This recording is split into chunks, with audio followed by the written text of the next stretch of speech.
안녕하세요. 저는 아들 둘과 딸 하나를 둔 40대 아버지이자 사랑하는 아내를 둔 남편입니다.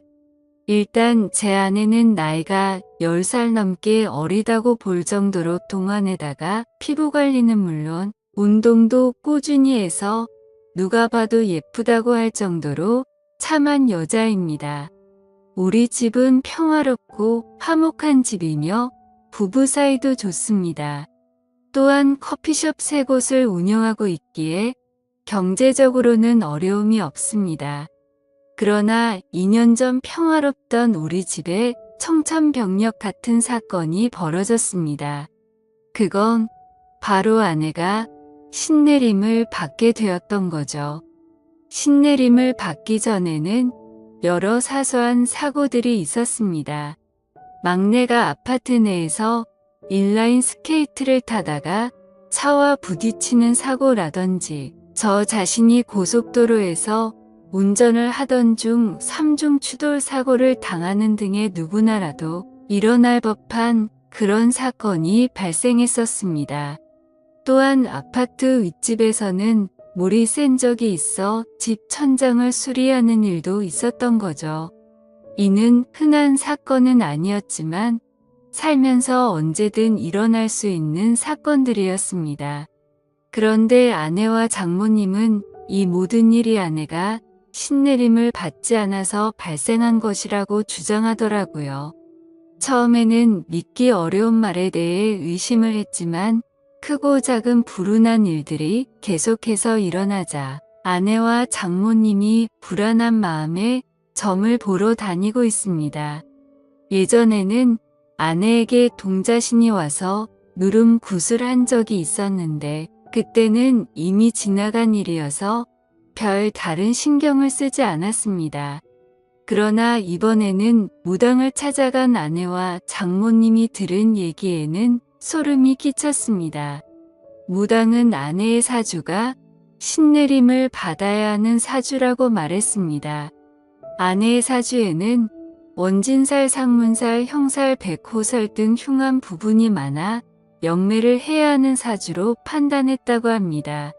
또한 아내의 사주에는 여자 형제의 영혼이 깃든다는 축토와 육대조부 영혼이 깃든다는 경금이 있는데 이런 경우는 본인이 무병이 생겨 흉한 일을 겪을 수도 있고 본인이 흉한 일을 겪지 않으면 다른 가족에게 영향을 미쳐 다른 가족이 다치거나 죽어나간다고 했습니다. 무당은 신내림을 받아야 하는 사주를 가진 사람이 신내림을 받지 않는다면 신을 부정하고 노하게 만드는 일이라며 그로 인해 좋은 신이 악하게 변해 주변 사람을 치고 다닌다고 설명했습니다. 따라서 신내림을 받을 때까지 불운한 상황을 계속 당하게 되고 사람이 죽어나가는 것이라고 말했습니다. 우리가 몇 개월 사이에 이런 사고를 겪은 것도 다 이런 이유 때문이라며 끝까지 신내림을 받지 않고 버티면 이것은 단지 시작에 불과하며 앞으로 다가올 큰일을 감당할 수 없을 것이라고 강조했습니다. 그러나 신을 받아들이고 인정하면 현재의 가정이 깨지지 않고 신을 모시며 일상생활이 계속 가능하다고 말했습니다. 그렇지 않으면 앞으로 무슨 일이 일어날지는 아무도 모른다고요. 처음에는 말도 안 되는 소리라고 했지만 듣고 보니 마음이 흔들렸습니다. 그리고 무엇보다 나중에 안 좋은 일이 계속 닥친다면 지금 이 얘기를 듣고 그냥 웃으면서 제 자신이 너무나 원망스러울 것 같았습니다. 말도 안 되는 미신이다. 그럴 리가 없다. 사람 앞 일은 자기 하기 나름이다. 수도 없이 생각했지만 문득 아무리 노력해도 풀리지 않았던 일들이 떠오르면서 어쩌면 그게 운명이고 그들이 말하는 사주팔자일지도 모른다는 생각이 들더군요. 제가 선뜻 결정을 내리지 못하자 장모님이 그러시더군요. 무당 말 무시해서는 안 된다고요. 아무리 그 사람들 말이 믿어지지 않아도 그 사람들은 접신한 사람들이라고 영적인 존재를 부정할 수도 없는 일이라고 했습니다. 쉬운 선택은 아니겠지만 결국 한 번은 거쳐가야 할 일 아니겠냐고요. 신내림을 받고 산속으로 들어가서 무당이 되려는 것도 아니고 가정 깨지지 않고 일상적인 생활이 가능하다고 하니 한 번만 믿고 내린 굿을 받아보자고 했습니다. 물이 엎질러진 후에는 후회해도 소용없는 일이라고요. 들어보니 장모님 말씀도 완전하게 틀린 말씀은 아니다 싶었습니다. 그게 사실이든 아니든 일단은 안 좋은 일이 생길 수 있다니 그것 맞고 보자 싶었지요. 그래서 저는 신내림은 어떻게 하면 되는지 비용은 얼마나 드는지 알아보기 위해서 아내와 함께 직접 신내림을 해준다는 무당을 찾아갔습니다. 생각했던 것과는 달리 무당은 남자더군요. 장모님과 아내한테 얘기 들었다고 어떻게 신내림을 하면 되는지 물었죠. 그랬더니 그 남자 무당이 말하길 신내림은 아주 신중하고 조심스러운 거야. 신내림을 조금이라도 의심하거나 말도 안 되는 소리라고 하면 부정 타서 잡기가 붙을 수 있으니까 지금부터 영접할 때까지 무조건 입조심 몸조심해. 몸조심을 하라는 것은 두 가지 의미를 가지고 있어. 하나는 몸이 상처가 나지 않도록 조심하라는 것. 하나는 몸을 정갈하게 하라는 것. 신내림 날짜가 정해지면 부부관계는 절대 하지 마. 신이 오시려다가 부정이라고 그냥 가버릴 수 있어. 그리고 신내림 굿은 날짜 잡힌다고 바로 할 수 있는 게 아니야. 허주 굿을 먼저 하고 옳은 신이면 받아들이고 옳지 않은 신이면 떨쳐내고 다시 올바른 신을 받아야 하는데 허주 굿은 한 번 진행할 때마다 그리고 내린 굿을 하는 데는 1,500만 원이 들 거야. 하더군요. 허주굿이 뭔지 내림이 뭔지 모르겠지만 일단은 알겠다고 빨리 진행시키고 싶다고 했습니다. 그러면 허주 비용 먼저 선입금시키고 한 달 후에 몸도 마음도 정갈하게 해서 그때 보자고 하더군요. 저는 무당이 하라는 대로 돈을 입금시킨 후 한 달 동안 부부관계도 하지 않고 신내림 하는 날짜만 기다렸습니다.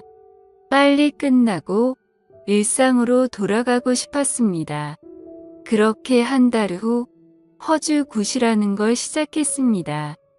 허주굿은 비공개로 진행되며 기도를 하고 싶으면 건물 밖에서 기도를 드리고 절대 안으로는 들어오지 말라고 하더군요. 사람들이 들락거리면 신들이 편하게 출입하지 못한다고요. 저는 알겠다고 하고 차에서 기다렸고 장모님은 그 땅 바로 앞에서 돗자리를 깔고 기도를 올렸습니다.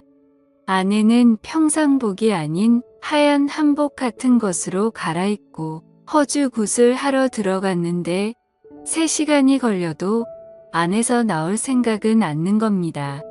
그래서 장모님한테 가서 왜 이렇게 안 나오냐고 원래 이렇게 오래 걸리는 거냐고 했죠. 그랬더니 그때 상황에 따라 다르지 않겠냐며 아무래도 일이 잘 안 풀리는 것 같다고 장모님은 더 열심히 기도를 올리셨습니다. 저는 도대체 저 안에서 무슨 일이 일어나는지 궁금했습니다. 어떤 때는 방울소리 같은 것이 요란하게 났다가 어떤 때는 주문을 외우는 듯한 소리가 들렸다가 또 갑자기 조용해지기도 하길래 그 안에 한번 들여다보려고 하다가 관뒀습니다. 혹시나 저 때문에 부정 탔다고 할까 봐서요. 저는 굿이 끝나기만을 기다리며 차에 앉아 있었죠. 그렇게 굿을 시작한 지 5시간쯤 지났을까? 아내가 기진 맥진한 듯 나오더군요.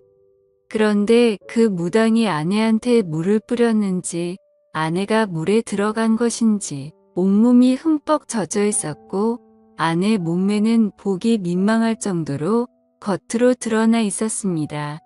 저는 아내가 그러고 있는 게 민망해서 왜 이렇게 옷이 젖어 있냐고 했더니 신이 잘 오지 않는다면서 그 무당이 계속 물을 뿌렸다고 하더군요.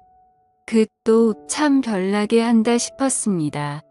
저는 일단 아내 보고 차에 들어가 있으라고 말하며 차로 보내고 그 남자 무당을 만나러 갔습니다. 어떻게 됐냐고 물었죠. 잘 끝났냐고요. 그랬더니 이 남자 무당이 혹시 오기 전에 부정 타는 짓 했냐고 묻더라고요. 저는 그런 적 없다고 말하자 오늘은 좋은 신이 오시지 않았다고 하더군요. 그래서 제가 무슨 소리냐고 시키는 대로 다 했고 한 달간 부부관계도 안 했다고 무슨 부정이 탔느냐고 했죠. 그랬더니 그런 마음에서 부정이 탄 모양이라고 신을 부르는 나를 믿고 신이 오실 때까지 기다려야 되는데 아무래도 신이 오시지 않을 거라는 의심을 한 것 같다면서 허주굿을 한 번 더 해야겠다고 하는 겁니다. 그러면 다시 비용을 800만 원 내야 하냐고 따지듯이 물었더니 선심 쓰듯이 원래는 800만 원인데 어느 정도 진행이 되었으니 500에 해주겠다고 하더군요. 다른 방안이 없다 보니 일단 저는 알겠다고 하고 아내를 데리고 집으로 왔습니다. 집에 도착해서 아내에게 물었죠. 도대체 안에서 무슨 일이 있었냐고. 제대로 한 건 맞냐고 했더니 아내는 무당이 했던 말대로 신을 불러내는 허주굿이라는 것을 했다고 했습니다. 맨 처음에는 무당이 방울과 부채를 막 흔들면서 주문을 외우더라고 하더군요. 그러더니 그 제자리에서 막 뛰면서 아내한테도 같이 뛰라고 했다더군요. 아내도 무당이 시키는 대로 막 뛰었는데 아무리 뛰어도 그만 뛰란 말을 안 해서 뛰다가 힘이 들어서 뛰는 것을 멈추고 숨을 헥헥거리며 있었습니다. 그랬더니 무당이 오셨느냐고 묻더랍니다. 그래서 그냥 힘이 들어서 잠깐 숨 고르고 있는 거라고 했더니 더 뛰라고 했다더군요. 그래서 다시 뛰기 시작했는데 이번에도 한참을 뛰었는데 그만 뛰라는 말을 안 해서 또 뛰는 것을 멈추고 쪼그리고 앉아서 있었더니 느낌이 왔냐고 오셨냐고 또 묻더랍니다. 그래서 힘들어서 도저히 안 되겠다고 체력 딸려서 앉아있는 거라고 했더니 신 받을 사람이 체력이 그렇게 약해서 어떻게 하냐고 어디서 물을 퍼와서 손으로 막 물을 뿌리더랍니다. 신을 맞이하려면 온몸으로 맞이해야 하는데 이렇게 몸이 젖어 있으면 아무래도 오시기 편할 거라고 하더랍니다. 그때 아내는 남자 무당 앞에서 몸매가 드러나는 것이 아무래도 민망해서 두 팔로 몸을 가리고 있으니 가리지 말고 당당하게 서 있으라고 했다더군요. 어깨를 쫙 펴고 있으라고 해서 아내가 시키는 대로 하니 물을 또 막 뿌리면서 아내 주변을 빙빙 돌면서 또 방울을 흔들고 신이 왔는지 봐야 된다며 아내를 가까이서 막 살펴보고 또다시 물을 뿌리고 하더랍니다. 그래서 제가 뭐냐고 제대로 똑바로 하는 거 맞냐고 아무래도 좀 이상한 사람 같다고 했더니 아내가 그럴 리가 없다고 하더군요. 그 사람 진짜 유명한 무당이라면서 전국의 유명한 무당들 다 그 사람한테 신내림 받은 제자라고 했습니다. 그러니 한치의 의심도 하지 말고 일단 믿고 가보자고 했습니다. 그래야 신을 받아도 제대로 된 신내림을 할 수 있지 않겠냐고 하더군요. 고스라는 동안 아내가 잠깐 딴 생각을 하니 무당이 바로 그것을 눈치채고 얘기하더랍니다. 나쁜 신을 받으면 집에서 생활하는 것조차 어려울 수 있으니 고스라는 동안은 머릿속을 완전히 비우고 생각도 비우라고 했답니다. 그렇게 남자 무당이 제 아내에게 물을 뿌리고 아내를 잡아먹을 듯이 노려보고 또다시 물을 뿌리는 과정을 몇 시간 동안 진행하더니 신이 오신 것 같다고 말했답니다. 그런데 신이 오긴 왔는데 좋은 신이 아니라고 하면서 방울도 흔들고 아내 어깨도 잡고 흔들더랍니다. 나쁜 신은 빠져나가야 된다고요. 그리고는 오늘은 도저히 날이 아니라면서 무당이 오늘까지만 하고 이틀 뒤에 다시 하자고 했답니다. 하는 짓을 보니 아무래도 수상하여서 저는 그만두고 싶었습니다.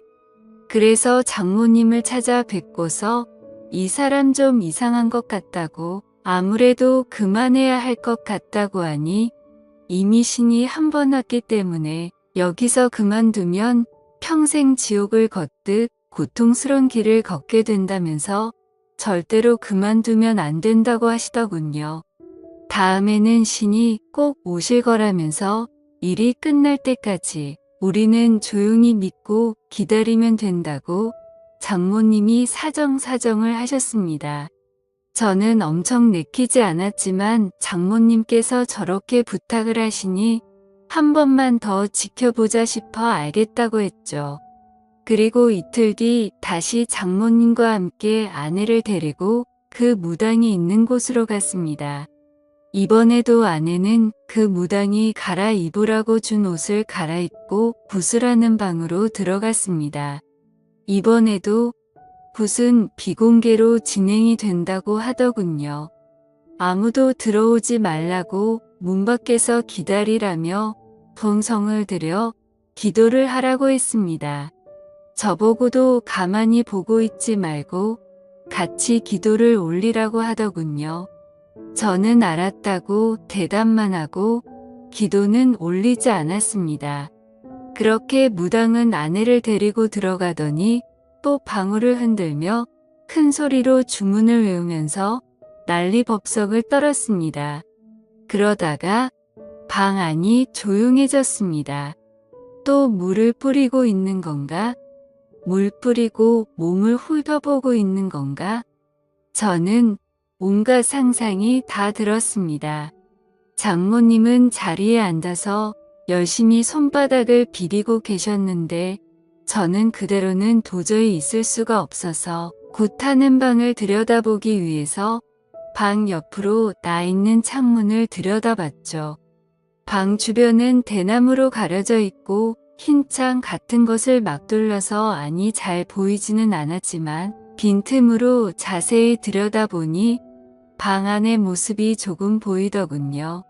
저는 숨을 죽이고 그 안의 모습을 계속 엿보고 있었습니다. 역시나 그 무당은 지난번처럼 바가지에 물을 퍼와서 아내 몸 구석구석 물을 뿌리고 있었습니다. 아내 몸은 이미 물에 젖어서 몸이 적나라하게 드러나 있었고요. 이걸 어떻게 해야 되나? 그만두라고 해야 되나? 머릿속이 복잡해지고 있는데 그 남자는 아내의 몸에 눈을 떼지도 않고 아내 주변을 빙빙 돌고 있었습니다. 그러면서 아내 어깨를 잡고 등을 밀며 어깨는 펴고 가슴을 내밀라고 하더군요. 아내가 시키는 대로 하니 그 남자 무당은 아내 앞에 무릎을 꿇고 앉아서 아예 대놓고 아내 몸 구석구석을 훑어보고 있었습니다. 그러면서 오셨냐고 물었고 아내는 잘 모르겠다고 아무 느낌이 없다고 했습니다. 그랬더니 그 남자 무당은 머릿속을 비우고 마음을 편히 먹으라면서 아내를 어루만지며 손으로 천천히 쓸어내리고 있었습니다. 아내 몸에 손을 대는 걸 보니 정말 미칠 것 같았습니다. 저는 당장이라도 그만두라고 소리치려고 하다가 아무래도 하는 짓이 수상해서 동영상을 찍어두었습니다. 아내가 진짜 신내림을 받아야 하는 사람이라면 이런 식으로 신내림을 받는 게 맞는지 다른 무당한테 가서라도 물어볼 작정이었지요. 저는 잘 보이지도 않는 방 안으로 휴대폰 카메라를 켜서 동영상을 찍고 있는데 갑자기 아내가 야 소리를 질렀습니다. 저는 놀라서 다시 아내를 자세히 들여다보니 아내가 입은 윗저고리가 벗겨져 어깨를 다 드러내 놓고 있었습니다. 그리고는 그 무당은 아내의 어깨 위에 다시 물을 뿌리기 시작하더군요. 그러면서 그 무당은 아내가 입고 있는 한복 치마 저고리에 매듭을 확 풀었습니다. 아내는 너무 놀라서 또 소리를 질렀고 동시에 치마는 흘러내려 버렸죠. 그 순간 너무 열이 받아서 창문을 열고 욕을 했습니다. 하지만 창문은 안에서 잠겨져 있어서 열리지가 않더라고요. 저는 주변에 떨어져 있는 큰 돌멩이를 하나 주워 창문을 깨고 창문 안으로 들어갔습니다. 당장 떨어지라고 소리를 질러버렸고 한바탕 난리가 났습니다. 그리고 먼저 나간 아내도 장모님과 옥신각신하며 밖에서 울고 불고 난리가 났더군요. 장모님은 그러면 안 된다고, 큰 화를 입게 된다고 저보고 참으라고 했습니다. 저는 생전 처음으로 장모님한테도 소리를 지르며 장모님도 그만하시라고 빨리 차에나 타시라고 했죠.